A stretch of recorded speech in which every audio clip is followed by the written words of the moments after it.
Hi, I'm Peggy at Headshots by Peggy, and today we have Anthony with Pocket Bear with us, and we are going to have a great time.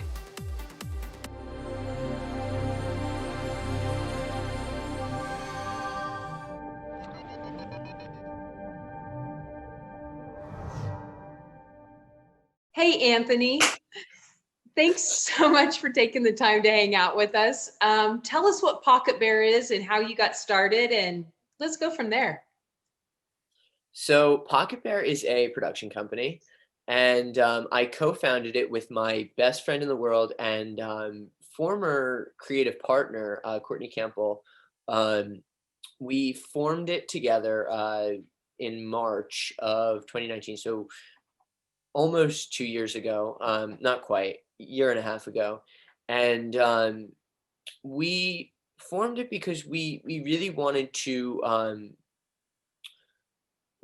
to do something different in the theatrical world that we're kind of coming of age in, and you know, then the pandemic happened, and it really forced us and later me um, to materialize that doing something different um, on a pretty big scale. And so what happened was we'd been doing productions here and there. We'd done a lot of stuff at the new school. Um, and we got to this last March, our 1 year anniversary. And right after that, a week later, I mean, we had planned a party. There was a whole thing that was supposed to happen. And a week later, we were all at in different parts of the country, um, because we'd all left Manhattan. So it was a crazy time, and Courtney Campbell wound up going off, and she's with another company right now that is doing more of the stuff that she wanted to do, and Pocket Bear's really um, gone further with its mission that we came out with in 2019. We just revised that new mission, and we just revised that old mission, and now we have a new mission, and I'm really excited to share that with your audience. Um, what we do, what our goal is at the end of the day, is to create a new kind of entertainment, I guess, that pulls from all of the different kind of artistic forms that exist, and all of this is on our website on the about page at pocketbearproductions.com. But you know we say that Pocket Bear looks to revive the thrill of live theater by combining that experience with, for instance, viewing a film while attending a museum. And we look forward to the day when audiences will be a part of a project's fabrication, and pieces of what has been collectively fabricated can be purchased by those who appreciate the beauty of the props, the taste of the food served, and the fabrics of the costumes. And that's just a very corporate, written, copy typed way of saying that it's all about bringing people together, bringing artists together, bringing communities together, of all different ages and races and genders, and from every single walk of life. Whether you're, we did a production where our programs were designed by a 10-year-old completely, and we've had shows with people who are over 90, and so and from all different walks of life, and that's kind of the goal. And to then bring in other types of artists, not just theater makers, not just keeping theater in theater, but expanding that to bring in visual artists and any type of artist, which we call makers actually at the company. And that's why you can look at our makers page, and we detail all of the makers that we've worked with, so that this way, if you see something that you like in a Pocket Bear production, you can contact that person through our makers page. That's my Well, and long-winded way. the pandemic has pushed you forward, obviously, because live theater is out right now. So how are you expressing that, using other other medias. And I think that's really exciting. And I think I'm always saying on my vlog and when I'm talking to people, the more you experience, the better you are for whatever it is. Like if your focus is television and film, you also should experience theater and stage. And the more you know about every little aspect of the industry, the easier you are going to find your place. I mean, I talk to producers, I talk to directors, I talk to agents, I talk to casting directors, because I want to give my audience a big view of how the whole industry all works together and how we should all come together. And I like how you're taking all different things, putting, pictures and film and, textures and everything all in one place. So how did you get started in this? Like what made this like, hey, let's start doing this? Because clearly you started this before it was a must. You started this before we had no live theater. So what kind of Yeah. triggered that? How did you get started? Like, what's your background? So I do just about everything. I love what you're saying because I resonate with it so much. And I have been 18 different jobs on one production. And I kind of, I grew up loving, I grew up loving the arts in general. And, you know, I really, really, um, gravitated towards theater. I love absurdism. I love European theater of the 50s and 60s and 70s. And I just, um, I that's really what pulled me in. That's the bug that bit me was, Harold Pinter and Ionesco and Beckett and Stoppard, and I can go on and on. But that's really what brought me to theater. And then I had kind of these big dreams for what I wanted to do um, in the theater. And I noticed that the trend um, with younger people working to pursue theater, pursuing theater, um, it, it wasn't it wasn't exactly what I had hoped it would be. Um, and so I really thought it was this kind of incredible environment where everybody's working at the, best possible level that they can work to get something together and to get it out and to do it for the work and then, you experience all of the hectic kind of not great stuff, uh, not great side of production, side of people that comes out. You start dealing with ego and money, and you start dealing with all sorts of things that are just so funny because now so much of it's been taken away because of the pandemic. But before this, and even now I hear people talking about people who um, are waiting for their careers to come back because their theater careers, talking about oh, I can't wait till things are back, and I can't wait till things are back, and I can't wait till we're back to normal. And I really don't think we're going to just bounce back to normal. I think that this is going to be a many year long rehabilitation process for theater, and hopefully what we can do is take it and rebuild it. Because the thing is, like, the theatrical boundaries that were there before the pandemic have been broken and are continuing to be broken every day. Mhm. What we want to do with Pocket Bear is to take these breakings and enhance them in a really positive way and rebuild. So do this whole subsequent rebuild of what theater is and make it this super multidisciplinary thing. I think lots of companies, lots of theaters, lots of there are so many different um, institutions, I'll say, that claim they're multidisciplinary or that they're bringing a new wave of something or other.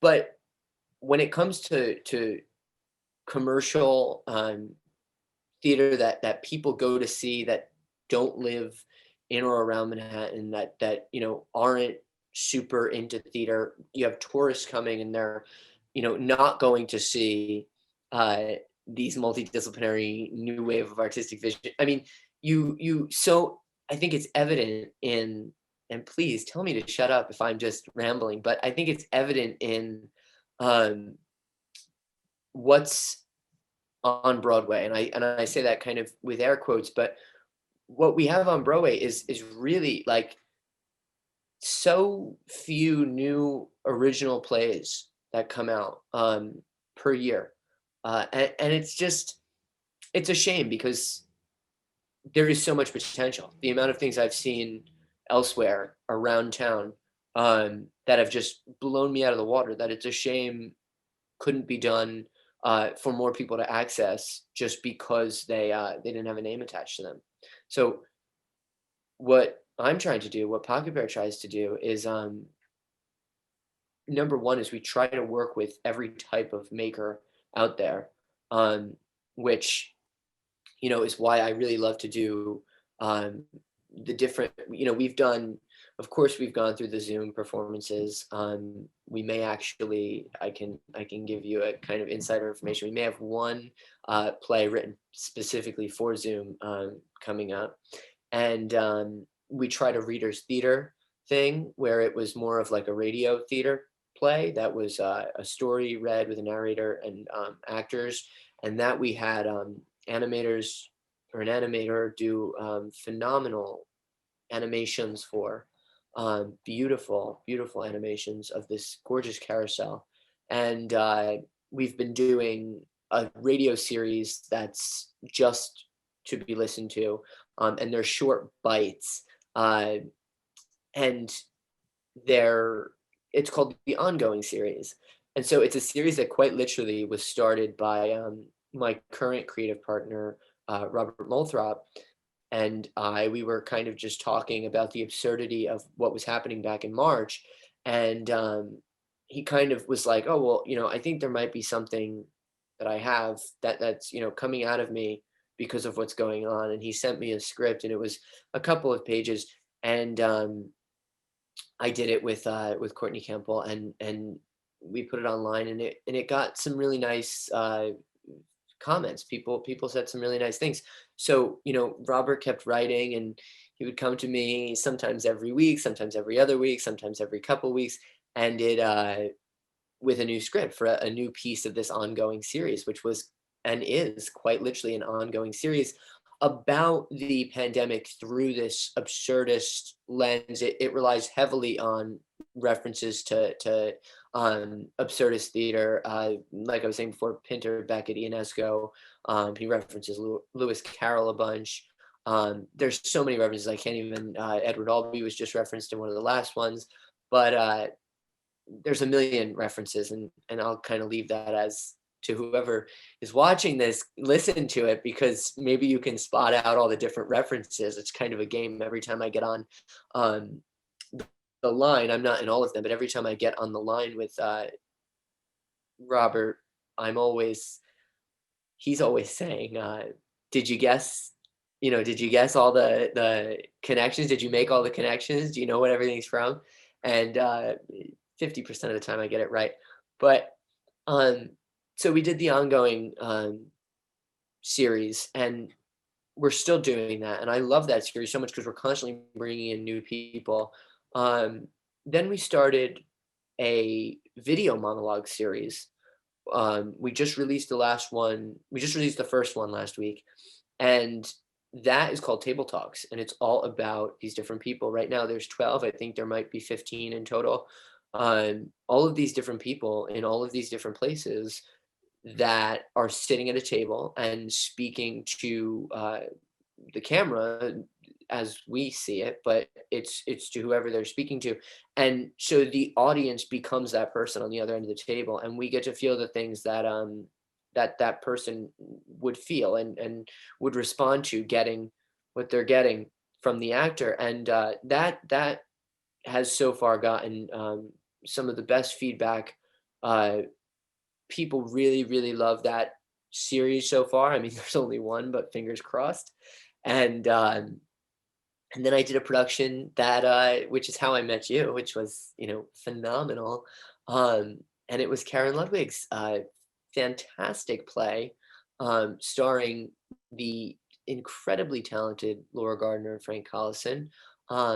and you shot it and edited it, and it was such a hit. I mean, it's got a ton of views, and it's brought a ton of people to the channel, and we have a lot of people who, I think, discovered us through that and have stuck around for more of the stuff that's coming out now. And it's lovely to see kind of people who know each other.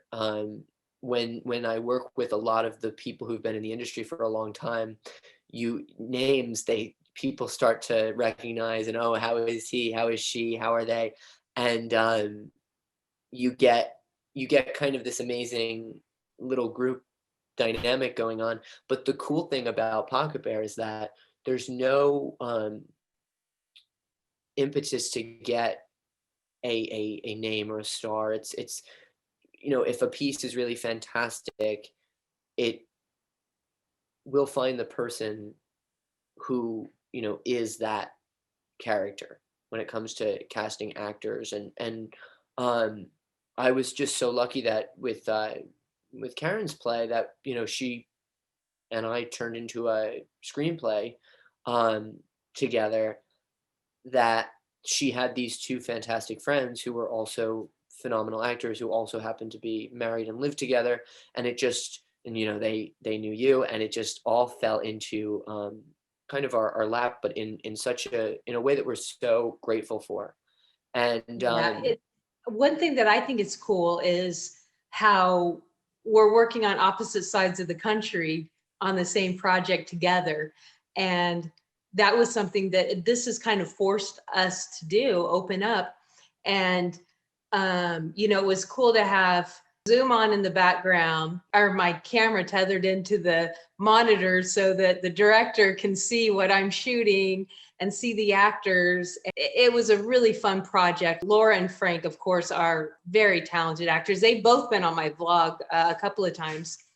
Tons of great information and wealth of knowledge there. But also, we consider them very dear friends of ours. So we have socially distanced a couple of times together because we're both really careful, and we trust each other, and put on a mask and brought all my equipment, and we made it happen, and it was so much fun. It was just fun to work.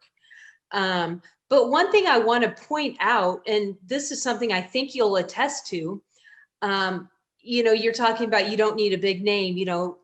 It's so many things are focused on, I want to do something with a big name.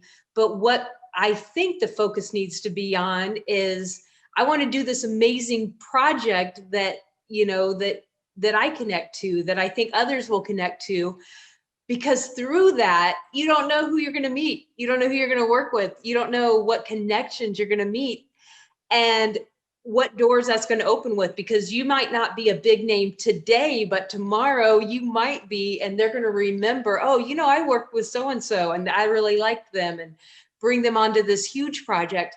And I think when people stop focusing on give me, give me, give me, and start focusing on, hey, I want to create, I'm a maker, I want to make, and just start loving, doing what they love, all those connections. I'm a networker. I think I'm a naturally born networker. I'm always like plugging people in together.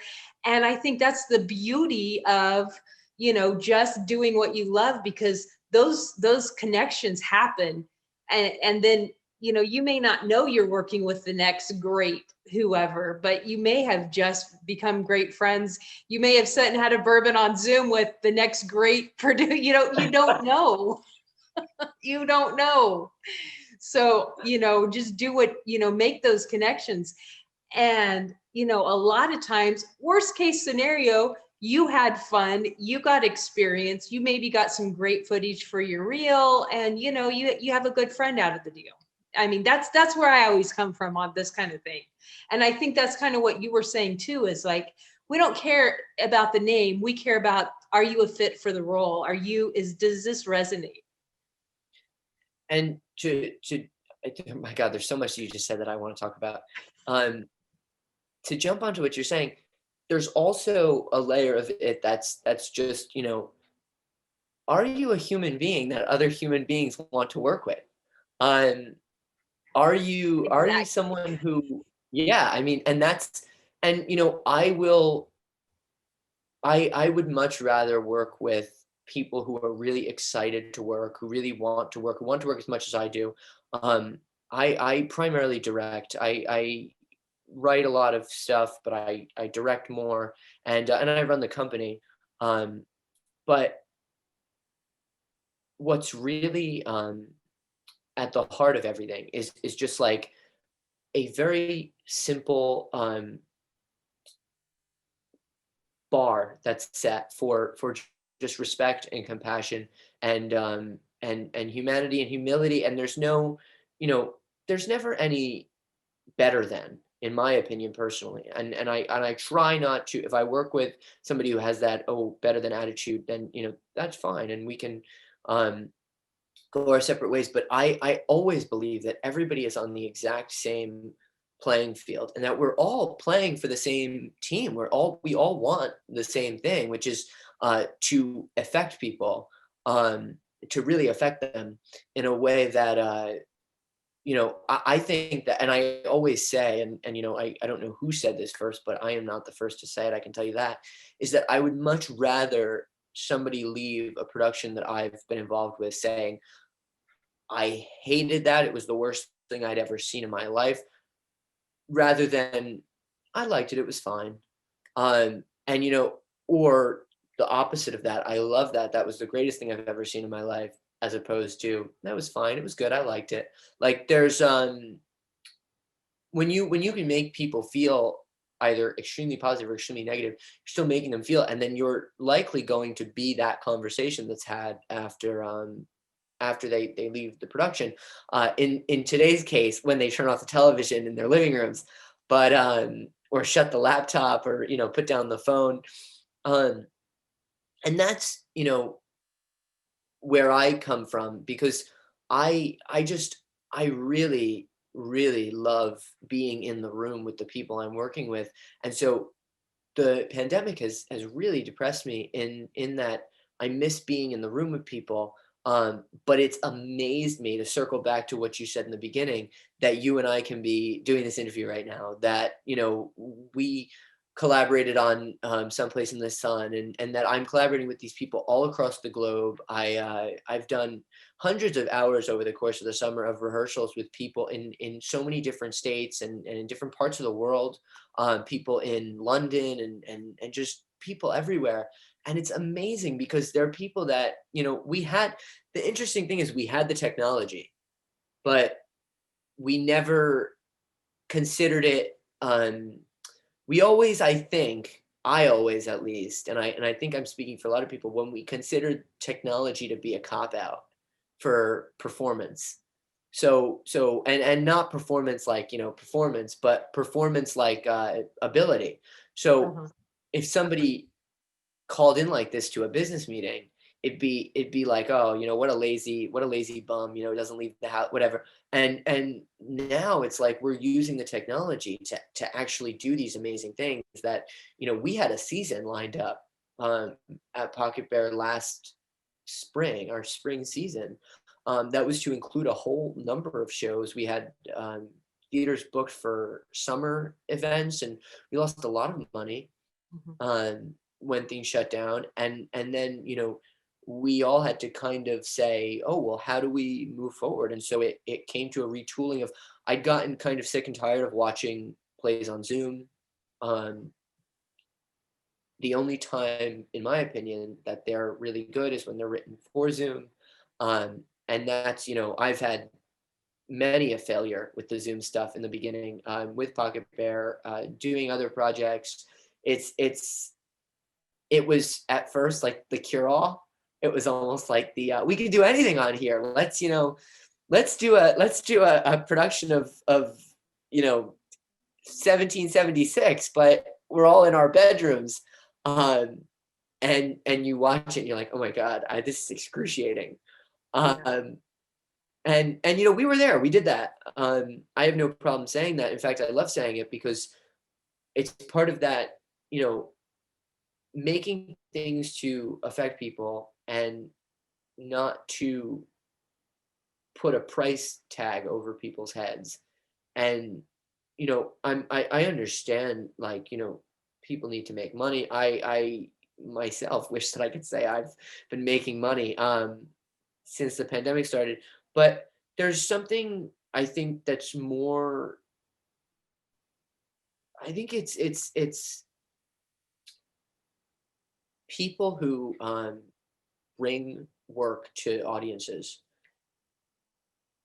It's more of a public service to me than it is a job, because to hear from not only the people involved with the productions, whose lives are a lot of the, I mean, I've been changed by so many productions that I've worked on, but so many people, as you were saying, meet new people, make new friends. I mean, if you're working with a group of people that you love, you want to work with them again. And I mean, it's evident in so many different places and with so many different people.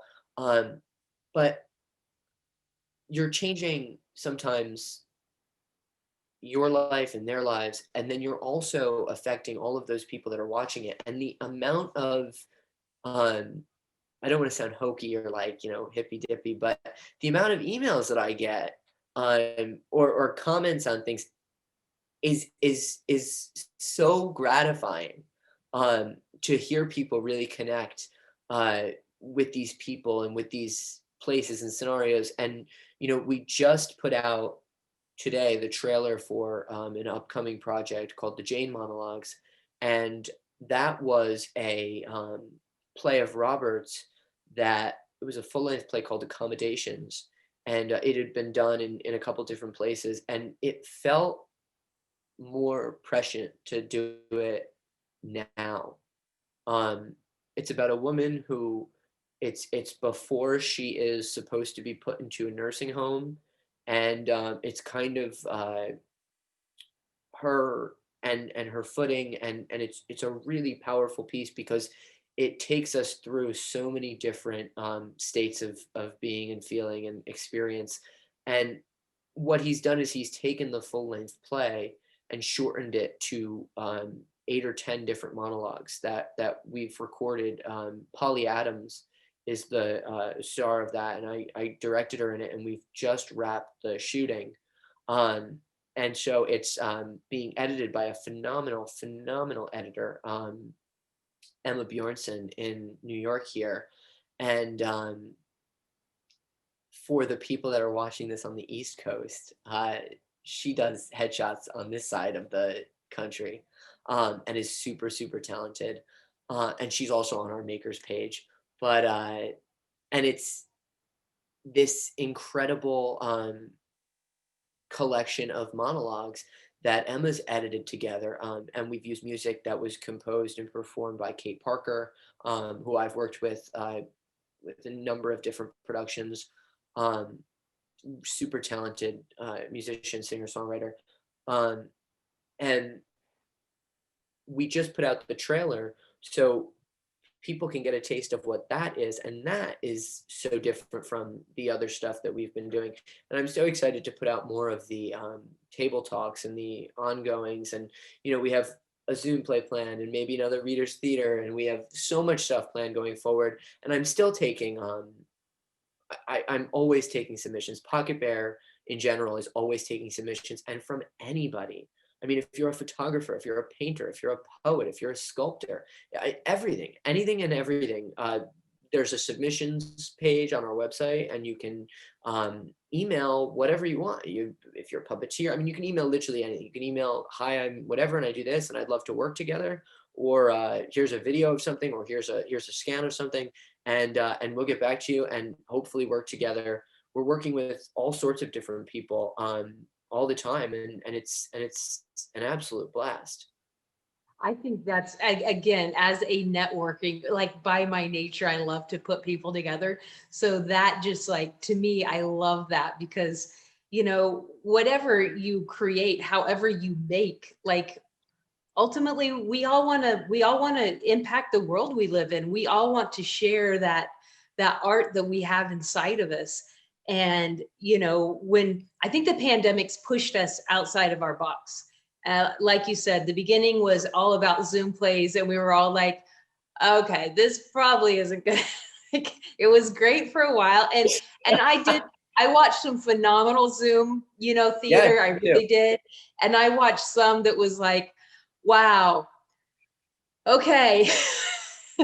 It's really hard to connect sometimes. And, we're out here on the West Coast, and, Merrick's part of the Road Theater Company, a big prestigious theater in LA.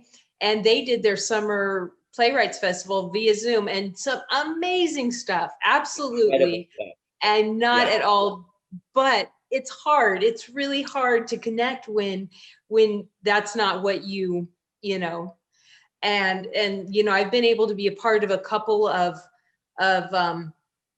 plays that were supposed to be live that we're now producing in video format. So it's really interesting to kind of be pushed outside of your box and say, like, okay, it took what would have been this and made it something else. Like, and I think that's Yeah. I what you're. actually, I have a play that I'm in the middle of that, it takes me a long time to write a play.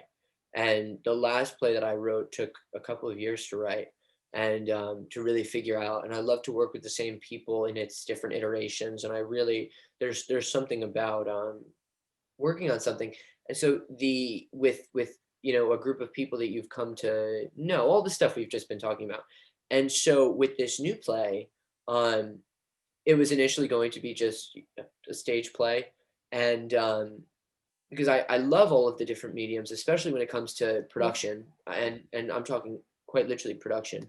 Um, but now that we have to re-examine things, and I have a base in theater, so I've always liked to do things that are theater based, especially because ironically for today it brings people into the same space and close together, which is what we don't want anymore. But the amazing thing is, this play went from being a regular stage play to now what I want to do is film the first act, advertise it as a stage play. The curtain is the screen. The first act is projected, and then the second act is performed. And the amazing thing is, it's a play where that DVD, that copy of that recording can stay with it forever, and it can be a whole different cast doing the stage part that is act two.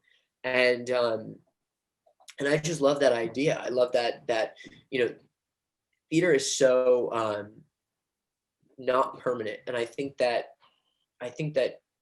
there are so many different reasons for that. One being that it's such an ancient art form, Mhm. and so there just was they couldn't afford permanence. um, and also, the nature of the beast, it goes up and it comes down. um, but and this is when I was talking about all of bringing in the different kinds of makers.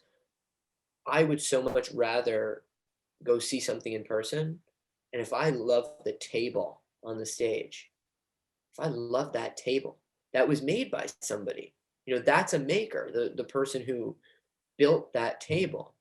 I can then purchase that table and take it home with me and celebrate the craftsmanship. If there's a sculpture, if there's a painting, if there's, I mean, it can come down to the clothes. The clothes can be designed in order to, and not like, big box, we're going to make reproductions of the costumes and whatnot, but like the individual costumes when a production closes. Because I do think that things should open and close, and I'm not the biggest fan of things running forever, but maybe if my thing was running forever, I wouldn't mind it. I joke, but it's we're in this era of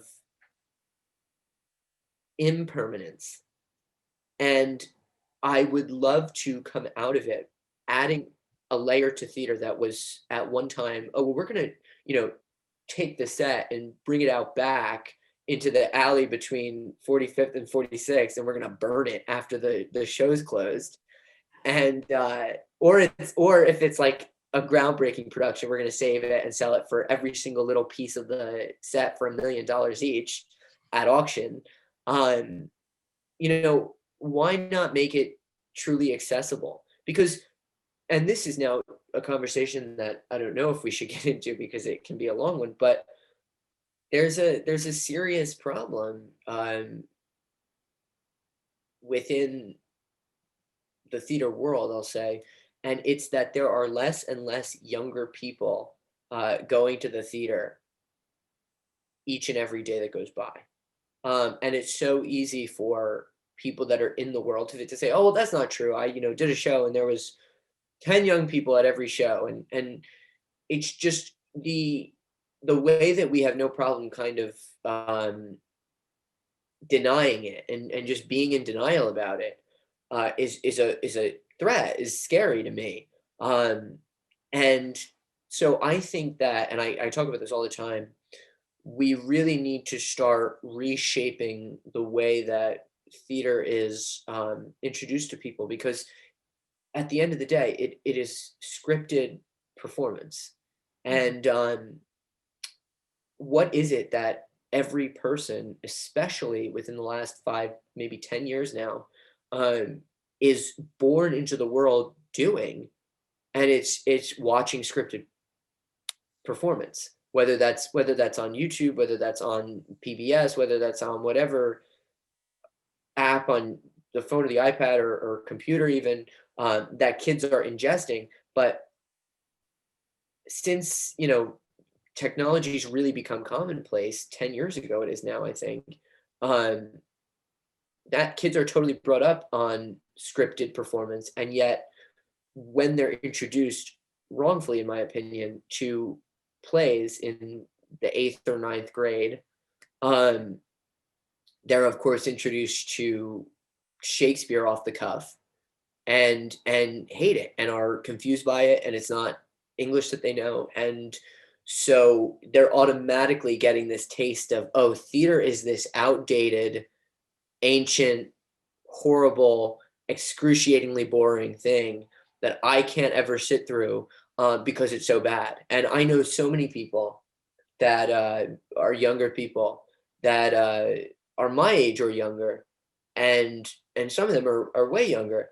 And you ask them you ask them about theater and they'll laugh it off. And I've taken some of these people to the theater before coronavirus, obviously. Um, but I've taken some of these people to the theater and they've left. I mean, I'll never forget, I took a friend of mine to see a production at the Roundabout Underground, and she turned to me afterwards and said they should make this required viewing for just like people in America. Um, it was so amazing to hear, because we're really taught. I mean, it doesn't do us any help that these kids go from reading Shakespeare in the 8th and ninth grade to the Crucible the next year, which is just as, I mean, these are brilliant plays. They're just not plays to drop onto somebody's lap, especially When somebody they're living used today, to especially. TikTok, when they're used to a 30-second TikTok dance, and then Yeah. Shakespeare, it's a totally different, yeah, And yeah. it sounds stupid. I mean, there's a lot of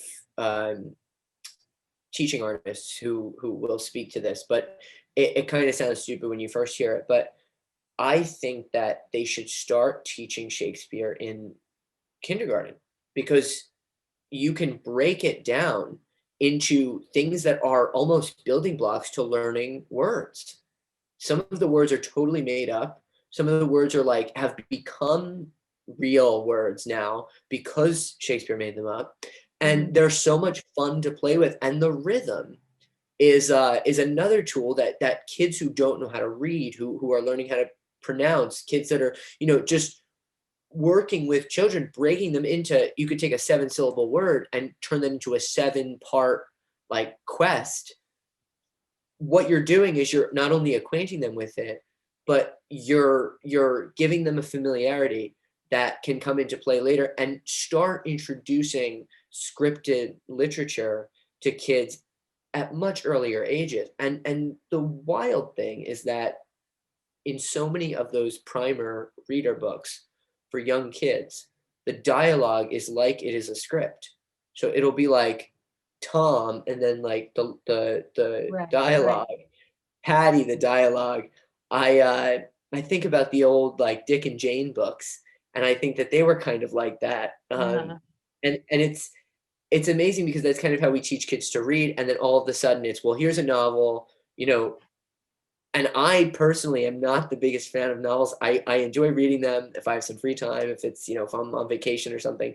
But I find plays so much easier to read just because you can sit down and you can just jump into the world and it doesn't take a long time. I mean, depending on the play, but most of the time, especially if you're reading a modern piece written in kind of modern language, whatever language you speak, written in modern language for today, even if it's about something else or something totally unnatural, I like to say, only because I unnatural theater is kind of my favorite theater. Absurdist theater is there's something so magical about it, but it I only laugh because I've read one of your scripts and I'm like, yeah, I can see that.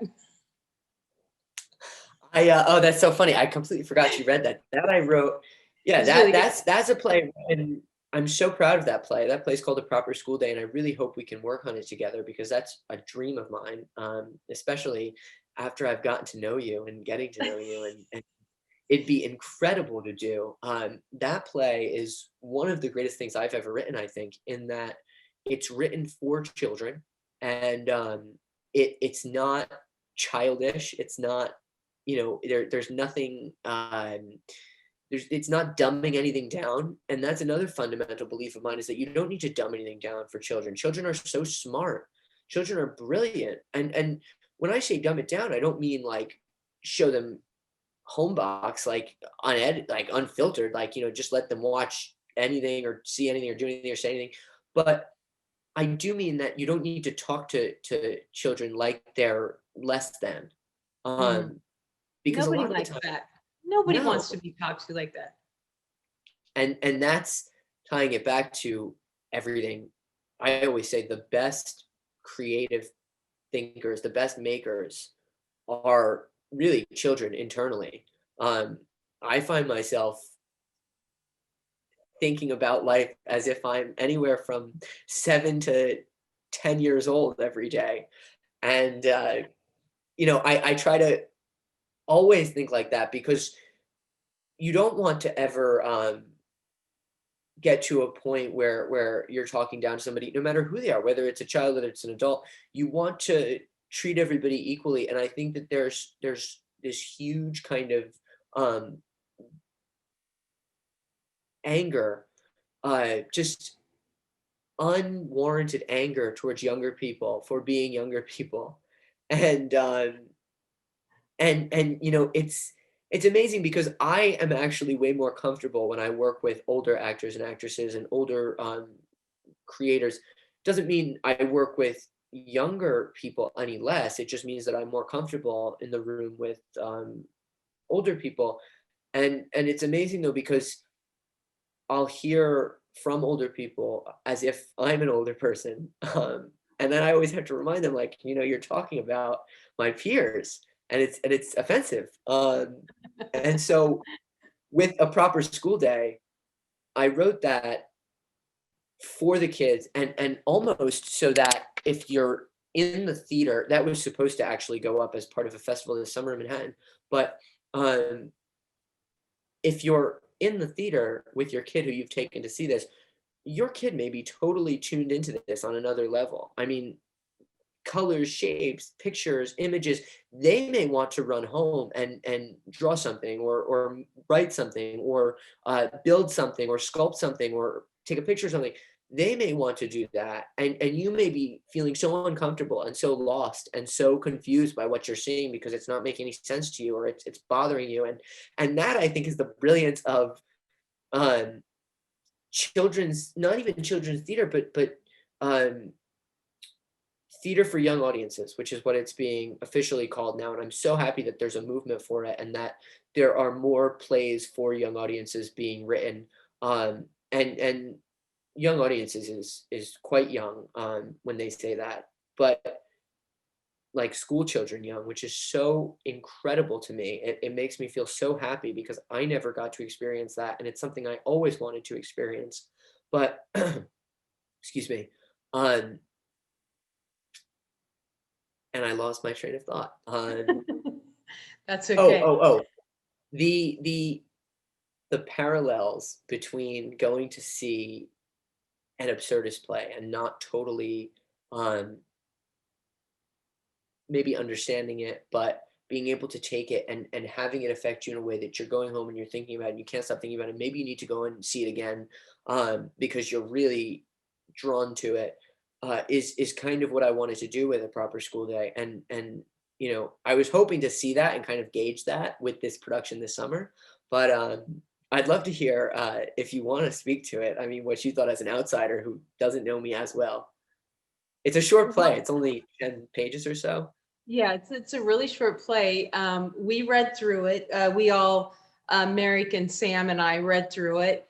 And, you know, Merrick is like, what is happening right now? Like, I don't know, keep reading, keep reading. And, but it was really good. It was very thought provoking. Sam's like, when can we do this? When can we start? When can we record it? Sam Oh was my like god, all about yes! like, let's go. Yes. And so, you know, it was fun to see how excited Sam was, being almost 16, but still, you know, younger. Uh, and you know, versus, you know, Merrick and I's old brain going, what is happening? Yeah. But you know, that's exactly what you were talking about, is thought provoking. Let your and I think sometimes I talk about this a lot, you know. Clearly I'm much older than you, but when I was a kid, like when somebody got shot, it was like phew, and they fell down. Now when somebody gets shot, there's brain that goes everywhere. Like, you know, there's nothing wrong with using your imagination. Like, I feel like in film and television, they've cut so much imagination out. They've just, you know, I feel like that's an art to be able to use your imagination. It's something that we need as humans to grow. And I'm not saying that, you know, graphic shows are, you know, ruining everything, but I feel like imagination is special, and it should be cultivated. You know, you should give kids things to imagine, and you don't have to tell them how it ends. Let them write the ending, or let them, what does it mean to you? It doesn't have to mean the same thing to everyone, because we all have our own experiences and our own perceptions. And so sometimes when you give people a gift of, you what does it mean to you, instead of me telling you exactly how it has to mean and how you have to feel, I think the gift, and that's, I think a lot of theater gives you that gift of, this is what it meant to me. And I love, that's one of the things I love the most about theater, is walking out, you know, clearly, you know, we don't do this now, COVID, but walking out, sitting and, you know, talking to other people. What did you think about this? What did you know? That's my favorite part of the theater, is hearing everybody else's perception of it. And so now we're doing this, we're being more creative. We're opening these conversations. I do like, when that's the one thing I liked about the Zoom things, is afterwards having a talk back, you know, where you could actually get on a Zoom call with maybe 40 other people and, you know, listen to their perspectives, because that's important. It's important to grow as a human, and it's important to grow as an artist. And it's important to see how your art affects other people, because we always think this is amazing. Or sometimes we're like, this wasn't what I wanted it to be. But then when you hear somebody else, like, you see them in tears, or you see them moved, or you see them thinking, or you see them impacted by your creation, your art, what you made.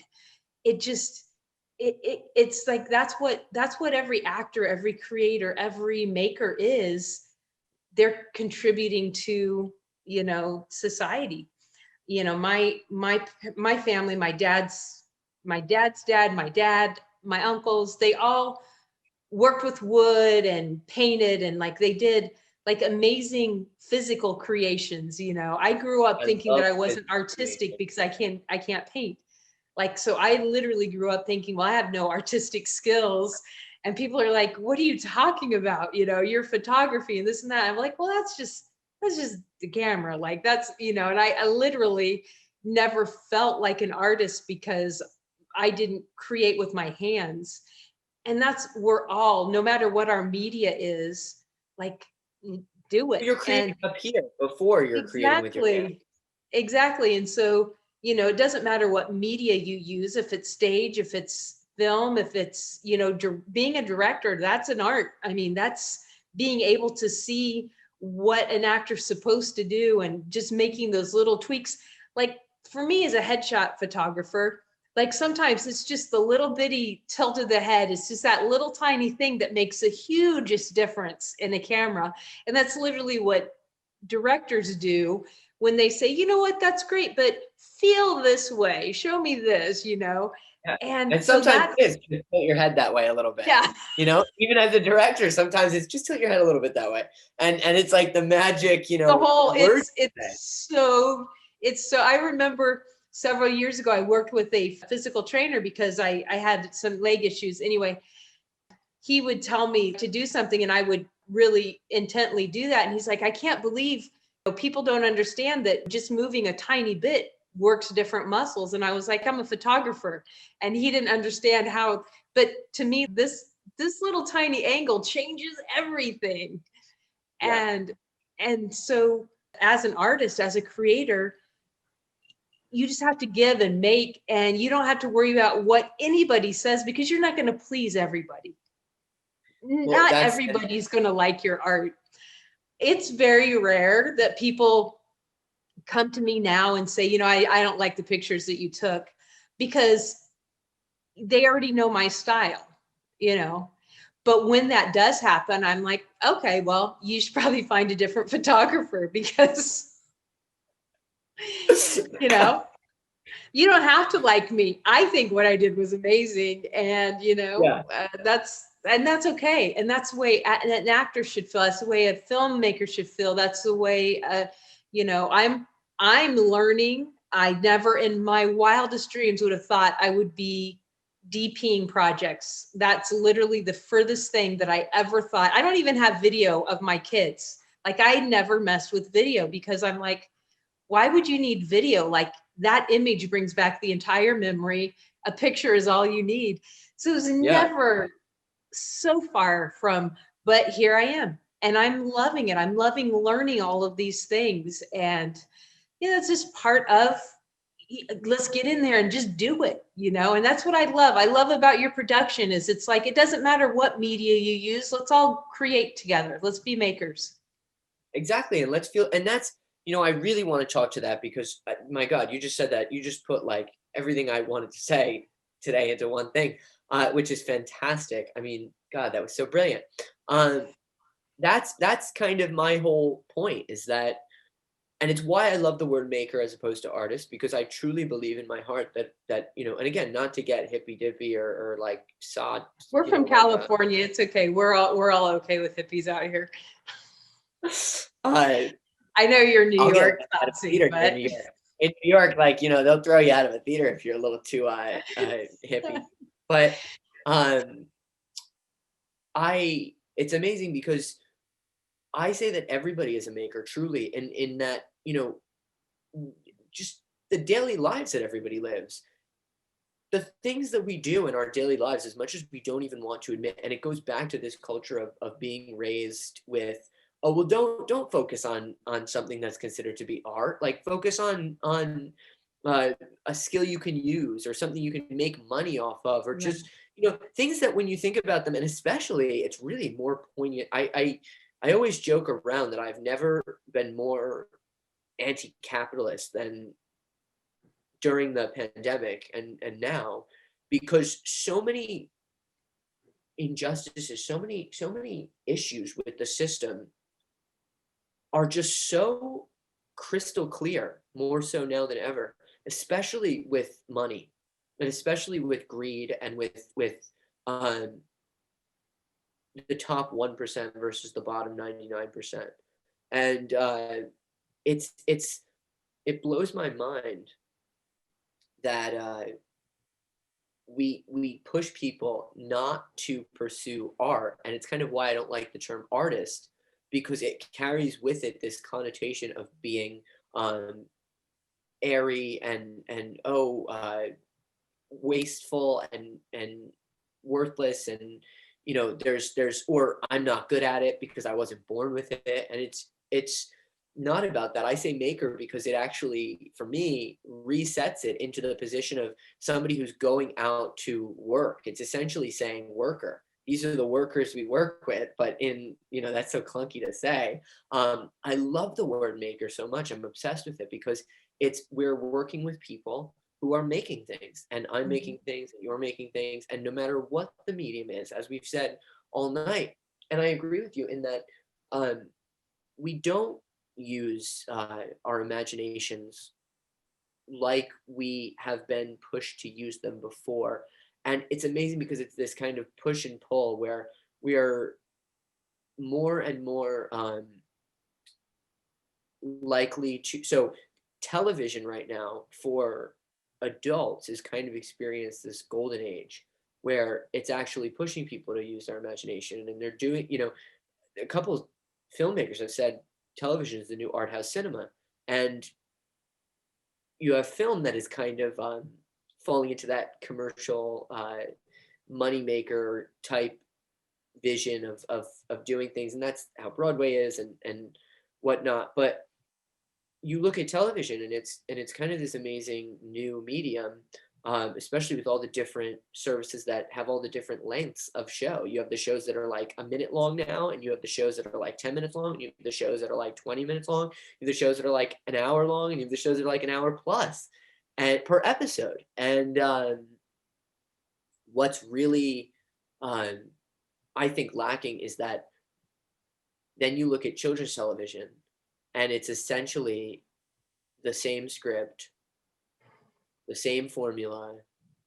They're talking to the children. I mean, they're talking down to the children. It's not encouraging the children to think. Everything is close ended with a bow, and everything gets solved. And there's no oh well, what happened with this and what happened with that. The amazing thing, and it's why I love children's theater more so now than ever, is looking at Ionesco. Eugene Ionesco wrote a series of, I think, 5 children's books in the 60s, I want to say. And though it could be earlier, don't quote me on the year, but he wrote this series of children's books, and they're all in the format of theater. They're all scripted, and they're scripted for children. They have these fantastical, kind of scary, even to an adult, illustrations in them, and they're beautiful books. And when he was asked about why he did this, and he had no problem saying whatever he wanted to say, he would throw famed writers under the bus if he didn't like that. He would, oh, I hate that. Oh, so boring, so cliche, so this, so that. And he said the amazing thing about writing for children is that I never intended to do it until my daughter would ask me to tell her a bedtime story every night. And he said, I started telling these bedtime stories, and they became so elaborate. And he said, I never wanted to pacify her. I never wanted to put her to sleep with them. I always wanted her to go to sleep, like, in order to dream about them. Her drive to sleep wasn't to be like soothed by them, but rather she was awoken inside, and so she went to bed so that she could dive into them in her dreams. And E. Cummings, who you'd think, what in the hell, E. Cummings could never write a children's book.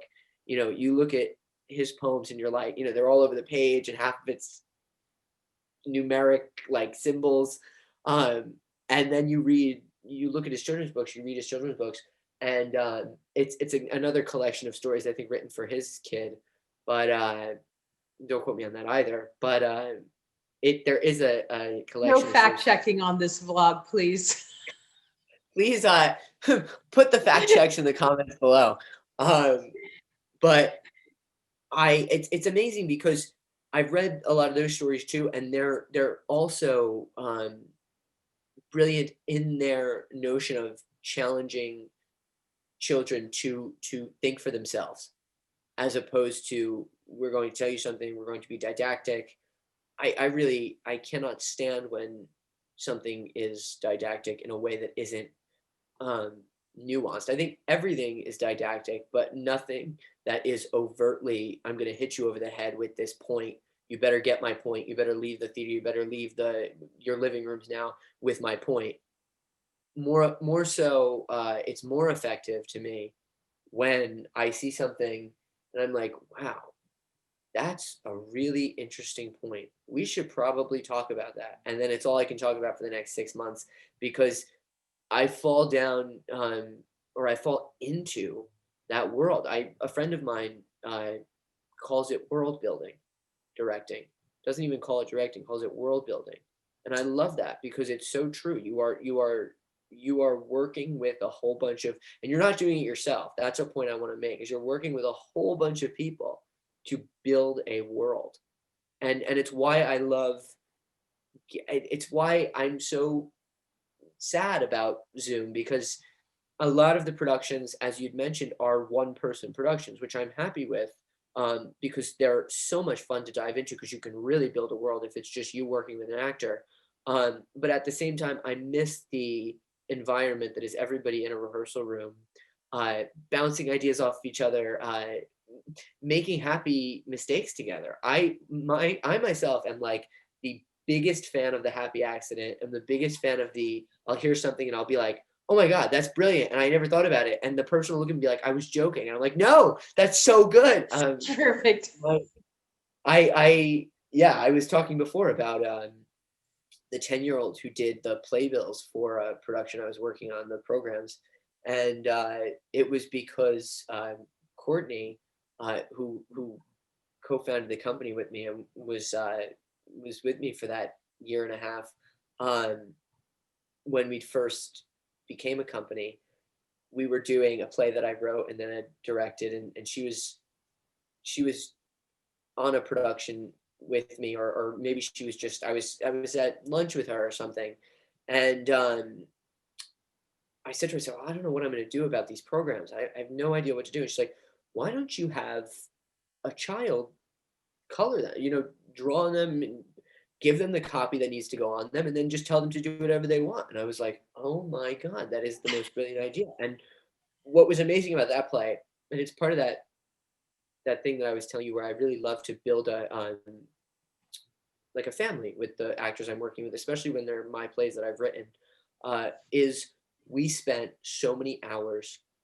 so many hours, um, me and that cast and the people involved in design and everything, fleshing out so much about that play. And the play was, if you take proper school day, which is pretty wacky to begin with, and make that for adults, I mean, it was a really, really wild piece. And I had worked with an actor who was coming into rehearsal like the day before we were supposed to go up with, oh, I found some new information about the character. Do you want me to share it with you? And I'm like, please share it with me. I know nothing other than what I've written. Please enlighten me. I want to know everything. And we built I have so many binders upstairs that I reluctantly haven't put through a scanner because I want to scan them for the notes. But we built so much on these productions. And so I always do that. But it's never, in my opinion, it's never, oh, well, you stand here and you stand there, and then you deliver it this way, and you do this and you do that. And it's way more for me of picking the people that are from that world that I see, and then having our worlds adapt and merge and blend, almost like watercolor paint. Um, and then taking that and building a performance together from the ground up. Um, and not I hate like intellectual acting. I hate intellectual anything when it comes to um, making, because I feel like it's pretentious, and um, it's never good for the production as a whole, or for whatever piece of work you're making at the time. It's never good for it as a whole to think about it in terms of, oh, well, intellectually, I should do if you're doing a painting, I should do a stroke of red here, and it'll combine with the black on the bottom, and then it'll merge with the blue. I think that is, if you go with a feeling, if you go with your gut, that's kind of my number one rule in life, is to always go with my gut. And I'd say about 97% of the time it's right. Um, there is that 3%. Sometimes you're just not there. But I'd say 97% of the time it's right. And you know when it's right when you're finished with it and you look back on it and you're instantly flooded with that same feeling you get when you look at an old picture, or when you look at a home movie, or when you go and you look at something you did for yourself, um, not for anybody to see. When you get that feeling, when you doodled something or you did a painting that was just for you to see, that was for nobody else to see, when you get that feeling, even when you cook a great meal, to really, that's making in itself. Cooking a great meal, clothing choice and how you dress, how you present yourself to the world is another like making choice. I mean, even people who deal with, who are the number one people that say I'll never be associated with any kind of art, quote unquote, is usually people involved with math on a daily basis. And to me, I find this so funny because they're sometimes the biggest theater goers. The people usually working in the offices are the biggest people who go to theater, mainly because they have the money from working in the Maybe they offices, can which is afford it. something we're rebuilding with the rebuilding of theater. But they, I've never done any art in my life, and I'm like, well, what about the numbers? Like I can't. So many of those numbers, I could never. I look at it and I get a headache. I have to walk away. Or I see the symbols that correspond, and I'm like, oh my god! But that even the symbols. I mean, it's every single thing. Really, truly, there is art to, and that ties into this kind of grander belief. But everything's connected to that unified field that we all have within us, and we can. It's a shame that people are reluctant to, because it's not impossible. It's actually quite possible, but people are reluctant to dive deep and access that unified field um, today and always, unfortunately. But if we were to all access that, and I think theater helps people get there, because and I don't know who said this, but it rings the bell of remembrance. And so there's this kind of belief that you, me, every other person that is a person on the planet has felt every single thing any person has ever felt in the history of humanity. And theater just reminds us of those things. It rings that bell of remembrance for us. And so when we go back, it can be any number of things, but it takes us down that path towards the unified field, which if we all access, if I were to then hurt another human being, it would be like hurting myself, and I wouldn't be able Exactly. to do it. And we'd have a more peaceful, beautiful, happy, energetic, I mean, artistic. The world would be just so much better than it is now, than 2020, which has continuously exceeded everyone's expectations for what the worst year humanly possible could ever be, with all of the horrific number of deaths, the coronavirus pandemic, the racial pandemic that's plaguing the country right now. I mean, there are so many horrors in the world that have come up. I mean, everything that's happening in politics, not only here but in the UK. I mean, just the the mess that is the state of the world right now could be cleaned if we only were able to empathize a little bit more. And I've always said, if everybody just did what they loved, the world would be a happier place. If people, because there are engineers, which is an amazing art form. There is, the number amazing. crunchers, and there are people like you and I that run from spreadsheets. But Yeah, but if everybody did what they loved, there are people that love to clean. There are people that I was love just to about to say garden. housekeepers. housekeepers are, you know, any, and I say that in Exactly. regards to, I mean, like, custodians and janitors Exactly. and people who clean bathrooms, which is a wonderful, We artistic, need that. beautiful thing. Not only do we need it, but it's an art form. If Because you can it make makes you something feel thoughtful. comfortable. It makes you feel happy. It makes you feel relaxed when you come home or when you go into the restroom or when you, whatever that is, and you can walk away from your space and enjoy this space and relax. And if we all just quit looking at better or worse or more important and less important and just all be happy, just all be happy. That's I don't know. I think we should just sum it up with we should all be happy. We But should. yeah, it's We should so all be true. happy. It's so true, Anthony. And I think that I really love about your production, that you're just trying to bring the world together, and we're all just people, we're all just humans, we're all just doing this. And clearly you and I can talk all day long, like we Oh have my God, we'd be able to literally talk for proven hours. that before this vlog. um, but is there anything you want to say really quick to my viewers that you just want to make sure you want to get out there to people in the industry? Just a word of encouragement or a word of anything that you want to just really quick kind of sum this up with? Yeah, let's let's work together is my number one to anybody that happens to be watching this, and your viewers, and um you know, anyone and everyone. I'm so interested. I love And meeting new you're people. saying this literally. There's going to be a link in the bio where you can submit stuff to Anthony, because when he says let's work together, he doesn't mean like, oh, we should all work together. He means literally let's work No, I together. mean, So like, yeah, send me something, and let's see where it lands, because there's a million different open projects right now.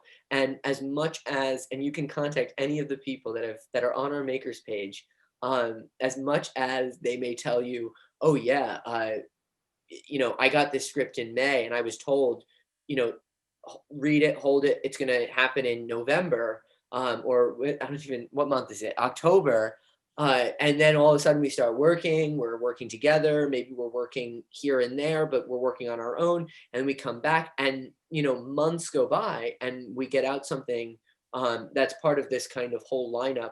Now it's moving a little bit faster just because we're not scrambling to, oh my God, how do we, so now we kind of have seasons planned. But I promise you, if you reach out, we'll collaborate, we'll find something that works, because I really do love meeting people all over, seeing different work. That's one of the things that I think um, everybody should do. I think that's what I'm going to end on, before I do a shameless plug and tell you all to go to pocketbearproductions.com. We're a 501c3 company with Fractured Atlas. And so you're able to make a tax deductible donation. So if you don't want to keep funding Uncle Sam and all of what's happening in politics right now, instead make a donation to Pocket Bear and bring it to your tax man, and he or she or they will take it off the taxes. Um, and so there's, you know, links on our website to everything. You can find absolutely everything you need, all our socials, all our current projects, all our upcoming projects, everything. But that was, but what I'd like to end with is there is so much out there uh, for us all to get involved with. Um, and why not get involved with something that interests you today? Um, and why say I'm going to wait till XYZ when, you know, 2020 is proven we don't know if XYZ will happen. So, you know, I people say to me all the time, and these are my last words, I promise, because we can talk forever. People say to me all the time, you talk about absurdism so much. Why do you love it when it's such a pessimistic belief? And you know, they say you believe everything's meaningless. There's no meaning to anything, and there's no point in doing anything. And why should I even get out of bed in the morning? And why should I do anything with my life? And I look at them and I say, I think you're totally misunderstanding the point. Absurdism is the belief that life is meaningless. And so why not do whatever it is you want to do in life with your life? And that's when I realized that, and I was young, I was so I consider myself to be one of the luckiest people for discovering that when I did, because we've all gone through a lot, and I was going through a lot, and I kind of fell into this um place where I just would I realized that one day, and ran with it as fast as I could.